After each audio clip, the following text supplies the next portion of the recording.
T'as cliqué, c'est cool. Bienvenue dans la dernière vidéo avant l'UFC 314. J'ai très peur de ce qui va se passer. Vous savez déjà, je suis un énorme fan d'Alexander Volkanovski. Et pour ce main event, on en a déjà parlé il y a quelques jours. Je ne suis pas bien, c'est bon, je ne suis pas bien. Par contre, si vous voulez qu'on parle de l'UFC 314 en général, c'est l'une des meilleures cartes, je crois, carrément la meilleure carte que l'UFC a faite cette année. Notamment parce qu'on nous a pondu plein de cartes de merde, mais aussi parce que la carte est vraiment bien. Il y a beaucoup de bons combattants. On va passer un par un et je vais te donner une analyse rapide et mon pronostic sur chacun de ces combats. Déjà, un truc, je déteste quand on utilise cette photo de Volkanovski. C'est avec la photo là, il a perdu contre Makhachev par KO la deuxième fois. J'aime pas, juste je reconnais le moment, cette période de ma vie. Je souhaite oublier, s'il vous plaît. Je suis sûr que le combat là, c'était genre une intelligence artificielle qui avait fait. Je suis sûr que c'est pas arrivé dans la vraie vie. Bref, premier combat, on a Nikita Krylov contre Dominick Reyes. Intéressant mais sans plus, je dis que Dominick Reyes va gagner juste parce qu'il a battu John Jones. Bref, prochain combat. Bryce Mitchell contre Jean Silva. Là, ça devient intéressant. Vous savez, ce combat là, c'est représentatif de la raison pour laquelle on aime l'UFC, tu vois.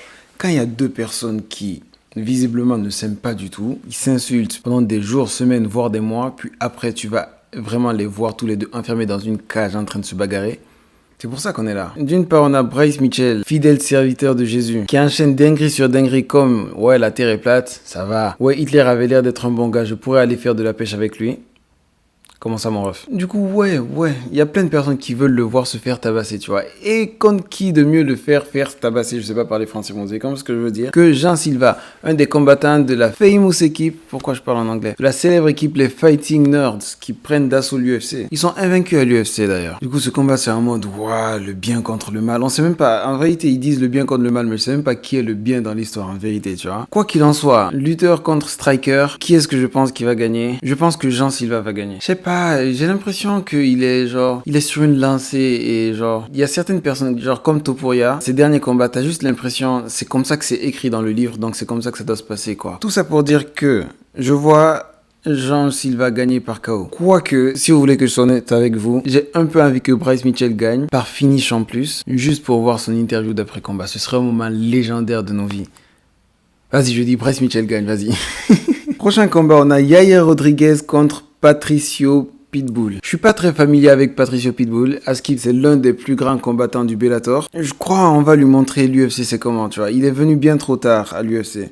Et il vient contre un Yair Rodriguez. Yair Rodriguez qui perd souvent, mais il est hyper dangereux. Le problème avec Yair, c'est que tu sais comment le battre. Tu veux le battre, lutte, tu vas le battre. N'importe quel combattant, genre même Max Holloway s'est transformé en lutteur contre Yair Rodriguez. Pour te dire, à voir s'il s'est amélioré ou pas. J'espère qu'il s'est amélioré. Moi, je l'aime bien parce que je pense qu'il est assez intelligent pour s'être rendu compte que après avoir perdu encore et encore et encore par la même façon, tu apprends de tes erreurs et tu améliores tout simplement ton game, quoi. Et il a l'un des plus beaux striking. Non, je crois il a le plus beau striking, tout art martial confondu. C'est magnifique de le voir se battre, sérieusement. Bref, prochain combat. Michael Chandler contre Paddy Pimblett. Ce combat. Je vous dis dès le début, je vois Chandler gagnant, c'est bon? Je vois Chandler gagnant par KO. Parce que certes, Michael Chandler est à 2 victoires et 4 défaites à l'UFC. Regarde les adversaires qu'il a affrontés. Gaethje, Poirier et Oliveira 2 fois. Qui ne perd pas contre ces gars-là, tu vois? Et le pire, c'est que dans chacun de ces combats, c'est pas comme s'il se faisait rouler dessus aussi. Non, c'est vraiment des combats où il a eu ses moments aussi, quoi. Je pense tout simplement, à mon humble avis, que Paddy n'est pas encore à ce niveau. Peut-être qu'il me prouvera qu'il a tort, peut-être, on sait pas. En tout cas, même si Michael Chandler a attendu Conor McGregor pendant 10 000 ans et quoi que ce soit, je pense qu'il a quand même le niveau suffisant pour pouvoir battre Paddy, quoi. L'avis populaire s'est retourné en mode oui, Paddy en fait il est bon quand même, hein. Je suis d'accord, il est bon. Mais dites-toi que vous dites ça à cause de ses performances contre Tony Ferguson et Bobby Green, quoi. Genre ces deux derniers adversaires, c'est Tony Ferguson et Bobby Green. Qui ne bat pas Tony Ferguson et Bobby Green? Bon, Tony Ferguson, vu que Bobby Green l'a battu.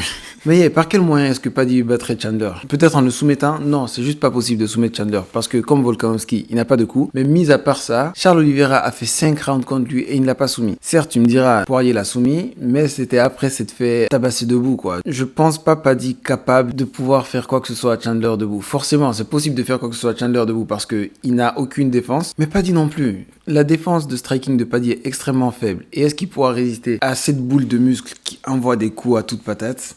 Je ne pense pas. J'ai oublié de dire pendant que je filmais. Déjà, 2 privilégiés de Dana White qui s'affrontent. Marrant. En plus, Michael Chandler, arrête de tricher. On te voit. C'est filmé. Il y a beaucoup de caméras qui te voient. Arrête de tricher. Les arbitres, regardez, quoi. Bref. Paddy a tendance à dire qu'il ne peut pas être mis KO. Je parie toujours contre les personnes qui disent qu'elles ne peuvent pas être mises KO. Ah, que c'est juste pas possible. C'est juste le cerveau humain. À un moment donné, le cerveau humain flanche. En parlant du cerveau humain qui flanche, on va parler du main event. Oh là là, ça me fait mal. Alexander Volkanovski contre Diego Lopez. Les gars, j'ai fait une vidéo pour vous dire à quel point j'ai peur. Et ça n'a pas diminué. J'aimerais tellement être à dimanche et que ce combat soit passé, que je sache ce qui s'est passé. Vous savez, l'exemple que j'utilise souvent lorsque je stresse pour un combat, c'est en mode j'ai vu Volkanovski se faire mettre KO au premier round. Qu'est-ce qui va me faire mal plus que ça? Et Ilia Topuria m'a montré que ce qui allait me faire mal plus que ça, c'était de revoir Volkanovski se faire mettre KO au deuxième round. Et là, je me dis encore, qu'est-ce qui va me faire mal plus que ça? Ce serait voir Volkanovski se refaire mettre KO. Ça va me détruire s'il perd. Encore une fois, j'en ai déjà parlé de fond en comble dans la vidéo juste avant. Volkanovski, skill pour skill, est littéralement avec Islam Makhachev et Ilia Topuria, le meilleur combattant du monde. Fuck John Jones, man. Mais est-ce qu'avec l'âge, il va tenir?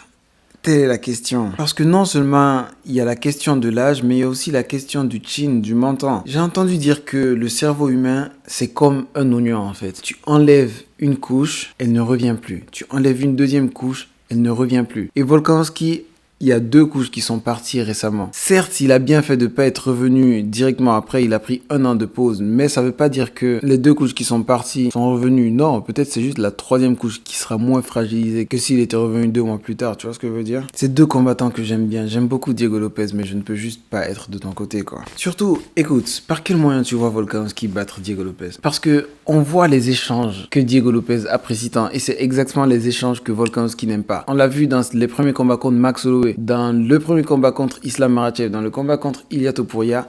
Lorsque Volkanovski et son adversaire sont proches, bizarre de dire ça pour un gars de sa taille, mais il aime la distance. Lorsqu'ils sont proches, c'est là qu'il se fait le plus toucher, c'est là qu'il s'est pris la majorité de ses knockdowns, voire KO. Et malheureusement, c'est à cette distance que Diego Lopez excelle le plus. Avec son travail en clinch, ses patates dans tous les sens, vraiment, c'est effrayant à voir. Et surtout, comme je dis, il y a forcément un moyen de battre qui que ce soit, il y a forcément un moyen de mettre KO qui que ce soit, bro, avec des petits gants, forcément c'est possible de mettre KO. Mais est-ce que t'as vu la tête de Diego Lopez? T'as vu le menton? Il ressemble à Lord Farquaad dans Shrek. Je fais que dire c'est possible que tout le monde se fasse mettre KO, mais Diego Lopez, son menton me prouve le contraire. En plus, il a une super belle coiffure aussi. Et Volkanovski aussi, si tu veux que je sois honnête avec toi. J'aime beaucoup sa coiffure, quoi qu'il en soit. Mon pronostic pour ce combat, je pense que Diego Lopez va gagner. Mon cœur est tellement fort vers Volkanovski. Ça me détruit, hein. Genre, j'ai beau essayer d'espérer comme je veux, juste mon cerveau me dit que non. La seule issue qu'il pourrait avoir, ce serait que Diego Lopez se fatigue au fil des rounds et que Volkanovski lui fasse du Volkanovski. Mais c'est trop long. 25 minutes, c'est trop long. Et avant même d'arriver à la 15e minute, bro, 10 minutes, c'est trop long. Diego Lopez n'a littéralement...